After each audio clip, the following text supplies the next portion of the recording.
सच्चिदानन्दरूपाय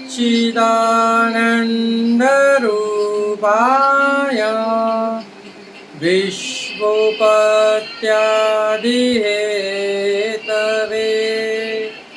तापत्रयविनाशाय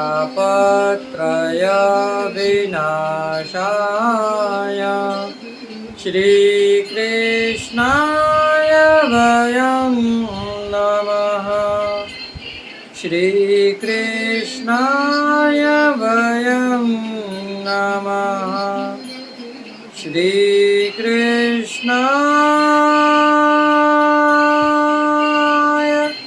वयं नमः। पुष्टिमार्गीय सर्वज्ञ करुणारसपूरितः श्रेष्ठफलप्रदाता च तस्मै श्रीगुरुवे नमः। तस्मै श्रीगुरुवे नमः। तस्मै श्रीगुरुवे नमः। जय श्री कृष्ण। राधे राधे प्रियजनों, दास का प्रणाम स्वीकार करें। ये दास आपसे नित्य प्रति एक ही विनंती करता है, एक ही आस के साथ, कि आप अपने इस दास का और आपका जो सनातनी सेवक के नाम से हमने जो चैनल बनाया है, इस परिवार को बड़ा करने की जवाबदारी मैंने आप लोगों को सौंप रखी है। तो आप लोग नित्य प्रति हमारे इस चैनल को सब्सक्राइब एक ही बार होता है, मानता हूँ, परंतु आप इसे शेयर करिए। जितना आप इसे शेयर करेंगे उतना ही हमारा परिवार बढ़ेगा, क्योंकि हम नित्य प्रति आपके लिए एक एक कहानी पुराणों में से ढूंढ कर लाते हैं। तो आज एक ऐसी ही कहानी के साथ हम आपके सामने उपस्थित हैं। तो चलिए मेरे साथ मिलकर इस कहानी का श्रवण करिए, कथा का पाठ करिए और आनंदमय हो जाइए। क्योंकि कहते हैं ना,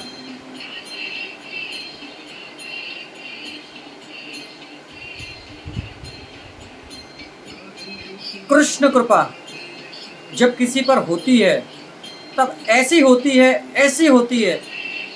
कहते हैं जब प्रभु हमें स्वीकृत करते हैं, जब हमें स्वीकारते हैं, तब हमें समाज से, घर वालों से, परिवार से, माता पिता, भाई बंधु बांधव, यहाँ तक कि आपके स्वयं की संतान, आपकी पत्नी, सब आपका तिरस्कार करते हैं। क्यों? कि इन लोगों के अंदर कलयुग का प्रभाव और माया का पर्दा होता है। परंतु जब प्रभु आपका हाथ पकड़ते हैं तब इन लोगों से आपको अलग कर देते हैं। हर किसी के जीवन में ऐसा एक बार ऐसा आता है कि जब वो बिल्कुल अकेला हो जाता है, परंतु अकेले होने पे निराश ना हो कभी भी।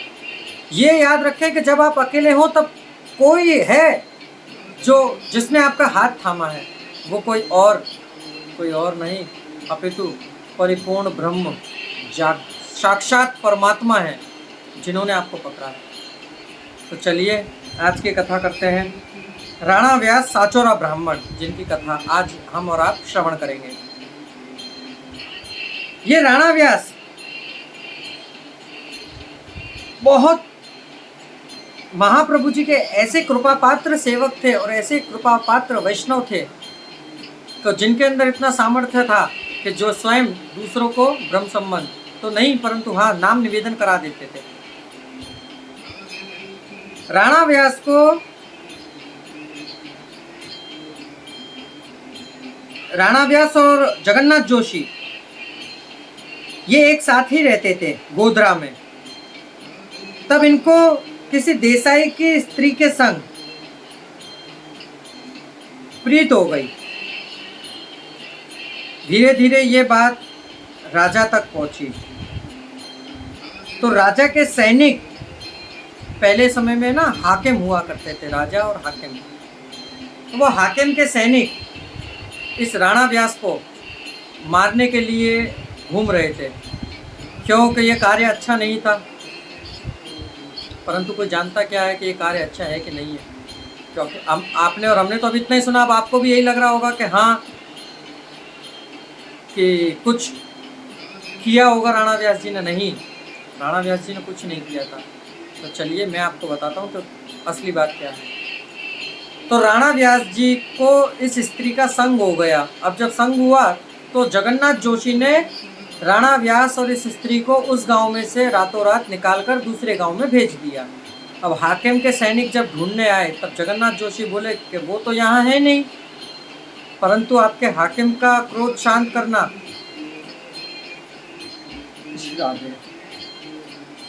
और उनको समझाना मेरे ऊपर है। चलिए मैं चलता हूँ आपके हाकिम के पास। तब हाकिम के पास जगन्नाथ जोशी गए।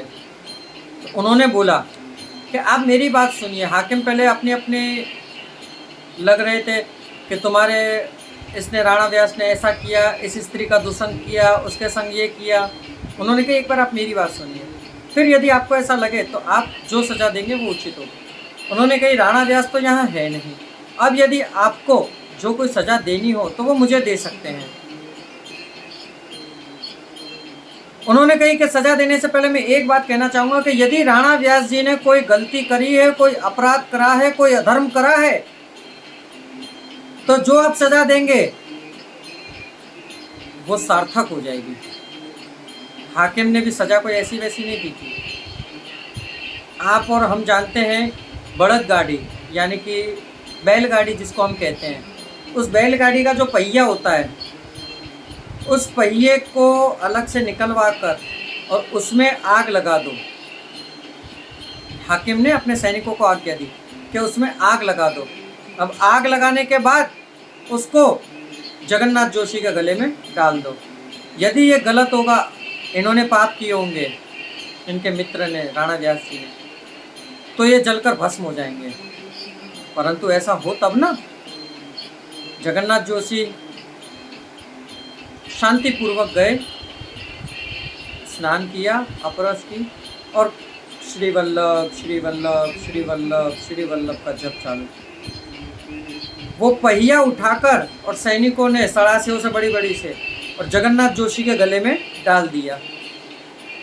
2 घड़ी, 1 घड़ी यानी कि 24 मिनट, 2 घड़ी यानी कि 48 मिनट, 48 मिनट तक वो पहिया उनके गले में रहा, परंतु लेस मात्र भी क्षति नहीं पहुंचा सका उनको। तब सबको अपने किए पर बड़ा पछतावा हुआ और सभासद जितने भी बैठे थे वह सब जगन्नाथ जोशी के चरणों में गिरकर क्षमा याचना करने लगे कि हमें माफ़ कर दीजिए, आप सत्य हैं, आपको आपके आराध्य पर इतना विश्वास। देखिए, जब अपने आराध्य, अपने गुरु पर इतना विश्वास करते हैं तो हमें तारने वाले भी हमारे गुरु, हमारे आराध्य, हमारे इष्ट, हमारे कृष्ण हमारी सहायता करते हैं। प्रियजनों, जब वो पहिया उनके गले से निकालकर नीचे रखा गया धरती में, तो उस पहिए ने धरती को भस्म कर दिया, जला दिया। तो सोचिए कितना सामर्थ्य था। ये स्त्री जिनका संग उन्होंने किया, ये क्या था ये मैं आपको बताता हूँ। एक बार राणा व्यास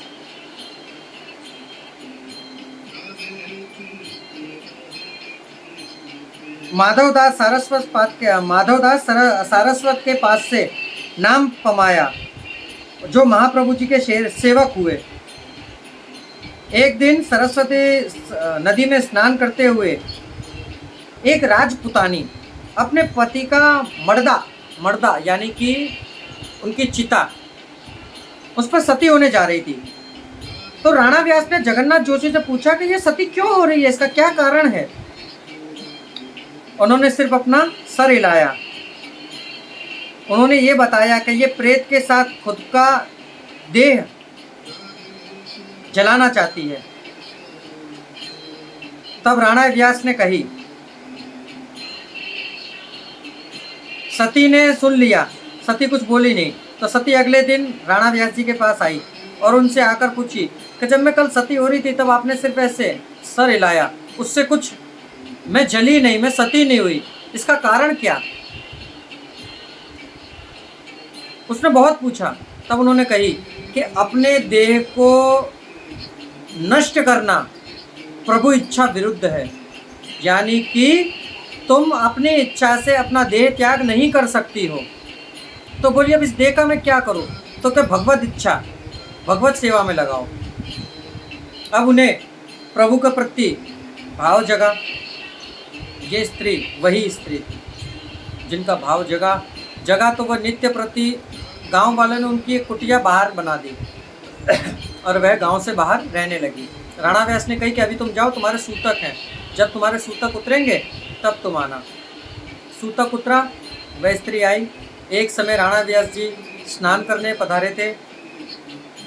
जब वह स्नान करने गए सरस्वती नदी में, वह स्त्री वहाँ आई और राणा व्यास जी ने कही कि जाओ स्नान करके आओ। स्नान करके आई तो नाम निवेदन करवाया और जैसे ही नाम निवेदन करवाया ऐसे ही उनके हृदय में भगवत भाव प्रकट हुआ कि अब मैं क्या करूँ इस देह से। तब उन्होंने अपना देह राणा व्यास जी से कही कि अब इस देह का उपयोग आप करिए, कैसे करना है। तो उन्होंने कही भगवत सेवा में लगाओ। तब वह राणा व्यास जी के वस्त्र धोकर लाती, भोजन सिद्ध करती और ये सब कार्य करती।